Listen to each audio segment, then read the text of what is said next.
Hey everyone, welcome back to Banished. Gonna continue on with our tutorial series here.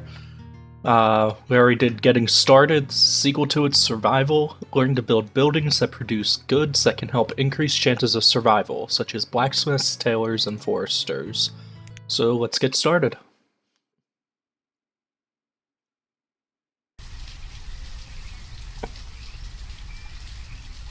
Sound seems a bit loud. Let me turn that down real quick, sorry about that.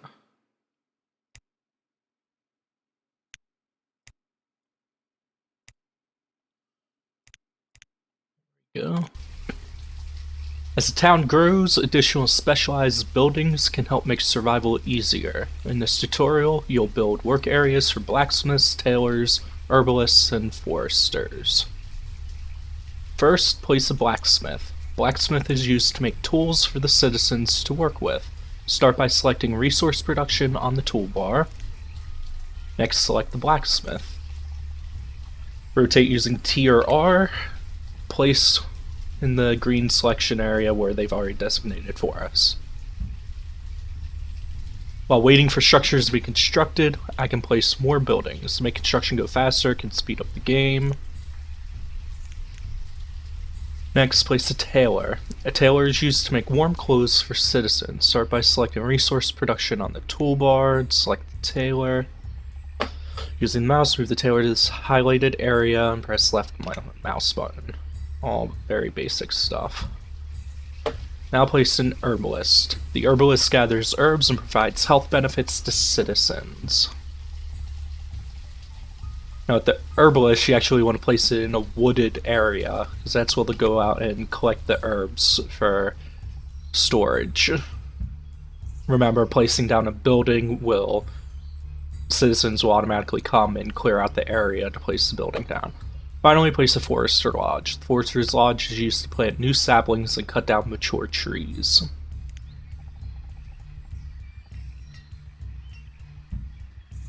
Now that the buildings are placed, you can assign workers for each building. Which, if they let me have my way, this would already be up on the screen. Assign one blacksmith by pressing the up arrow next to the profession or typing it into the edit box. Same thing with the tailor. Same thing with the herbalist.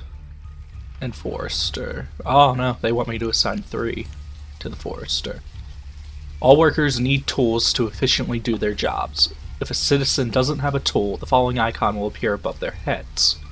Tools eventually wear out and need to be replaced, but the blacksmith can make new tools. Click on the blacksmith. Blacksmith will use logs and iron to make new tools. Here you can see the inventory of what the blacksmith has in storage for making tools. If you run out of materials, the blacksmith won't be able to work.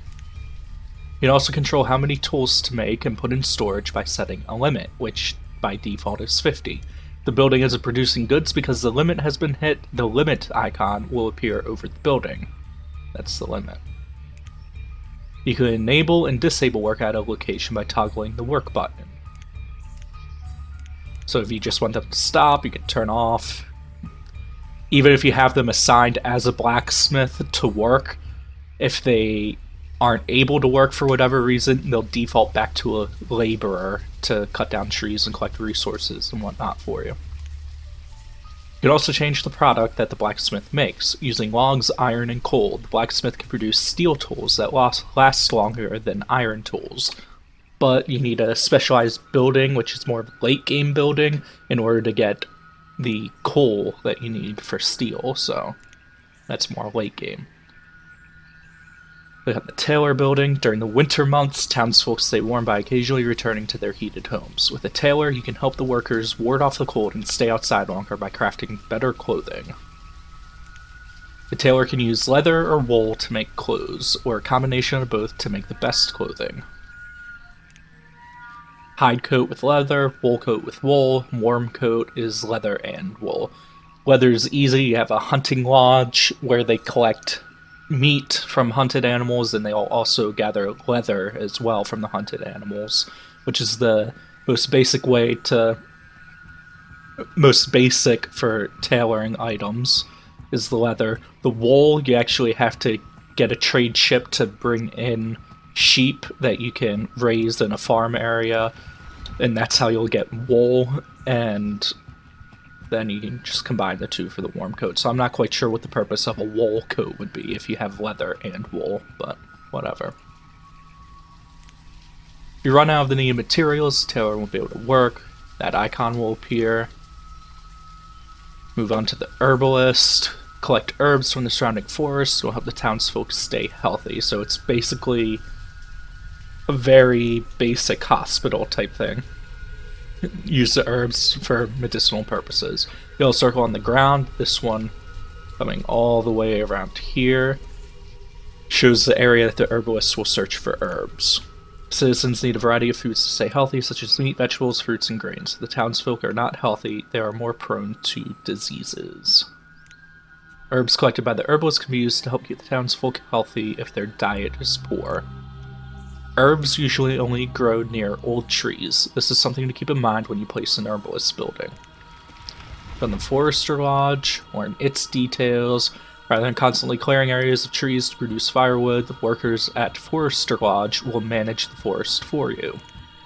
Workers will plant new trees and cut down old trees in an area around the building. The yellow circle again shows the area that the forester will work in. You can enable and disable the cutting of trees and the planting of trees.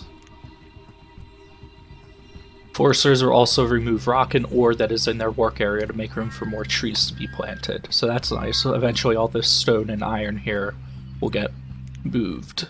By using these buildings, you can help make sure the citizens have tools, warm clothes for the winter, good health, and replenishable forests.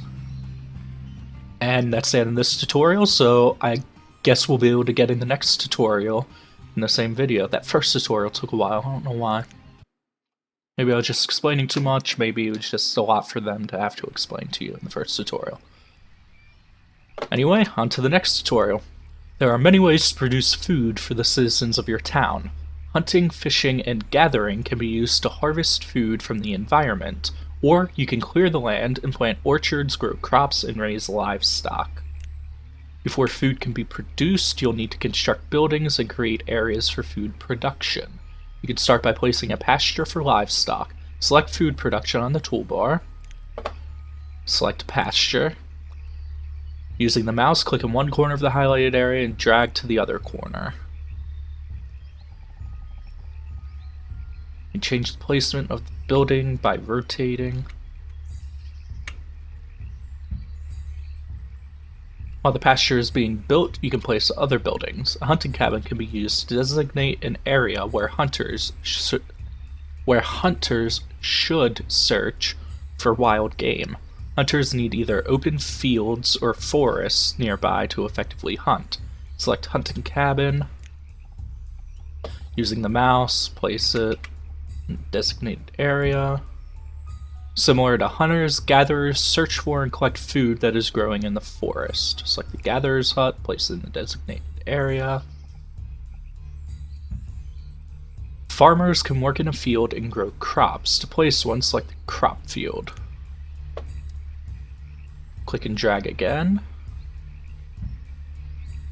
Farmers can also work in an orchard that produces fruit and nuts. To place one, select the orchard. And drag. There we go.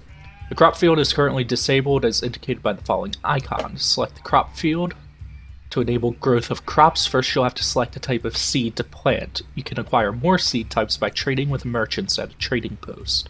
Select one of the crop types using the seed button and then select a seed from the drop-down.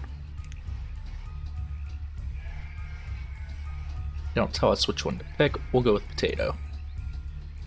You also need to assign farmers to work in this crop field. Increase the number of workers to 3. In the spring, workers will plant seeds in the field, and in the autumn, they'll harvest the crops. You can direct them to harvest early by selecting Harvest. After planting, the yield meter will show how mature the growing plants are and can be used as a gauge to determine how much food will be produced. You can disable or enable work at the crop field by toggling the work button.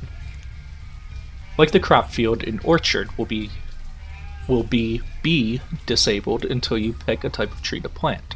Select the orchard by clicking on it, Select what type of tree to plant. Again, you can find more from the merchants at the trading posts. We'll go with apple. You also need to assign more farmers to work in the orchard, increase the total number of farmers to 6. So farmers count as crop fields and orchard fields, so it's all under one work title. Usually the game does a pretty good job of automatically dividing between tasks. Like if you have 2 hunting lodges and 4 hunters, it'll usually divide them up 2 and 2. Same thing with the crop fields. Farmers will plant trees and they will grow over time. It may take several years for the trees to produce fruit, so very long term, but once it's done, it'll be a very efficient source of food. Normally, farmers will harvest fruit in the autumn, but you can direct them to harvest fruit early by pressing the harvest button. You can cut down all the trees in the orchard for wood, or when you want to produce a different type of fruit. You can disable or enable work in the orchard by toggling the work button. After planting, the yield meter will show how mature the growing fruit is. Remember that the trees need several years of growth before they produce fruit. Next, onto the pasture. To enable use of a pasture, first you'll have to select a type of animal to put in the pasture, much like selecting the seeds for the farmlands or the orchard. You can acquire more animals by trading with merchants at a trading post. Select sheep. You also need to assign herdsmen to work in this pasture. Without the herdsmen, the animals will not stay healthy enough to reproduce efficiently. Increase the number of workers to 2. If you want to move all the animals from this pasture into another pasture, you can press the empty button. To do this, you'll have to create another pasture that can hold all the animals.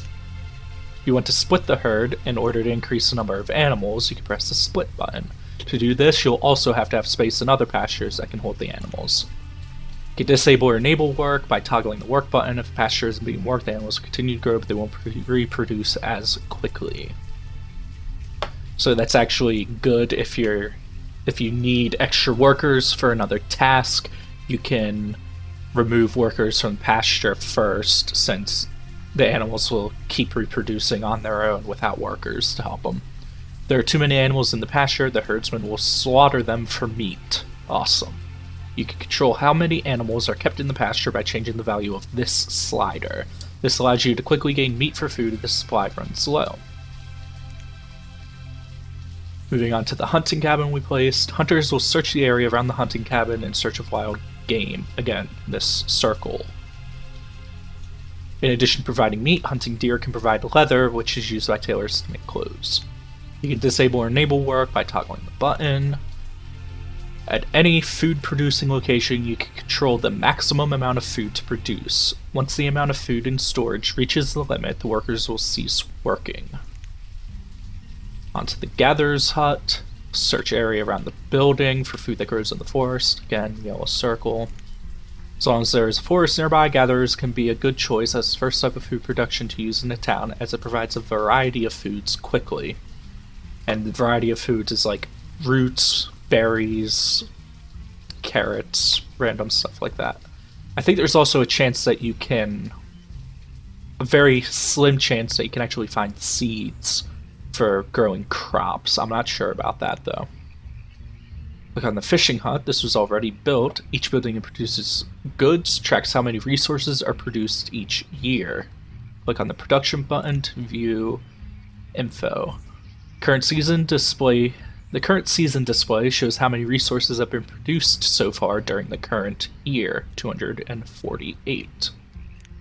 Previous season shows how many resources produced the previous season for comparison, 248 as compared to 565. However, it's still the middle of the year, so pretty much on track for getting the same amount. As the population grows, you'll need to expand the food production to keep the citizens from starving. Producing a variety of food types will help keep the citizens happy and healthy. And the end of that tutorial as well. So, really burning through these. Gonna end the video here though. I think there's 1 or 2 more tutorials, so hopefully it will be just one more video for the tutorial series before we hop into our own new game and start from scratch and see how we can do. Anyway guys, hope you liked the video. Leave a like and sub if you want, and be coming out with the next one pretty soon. Have a good one.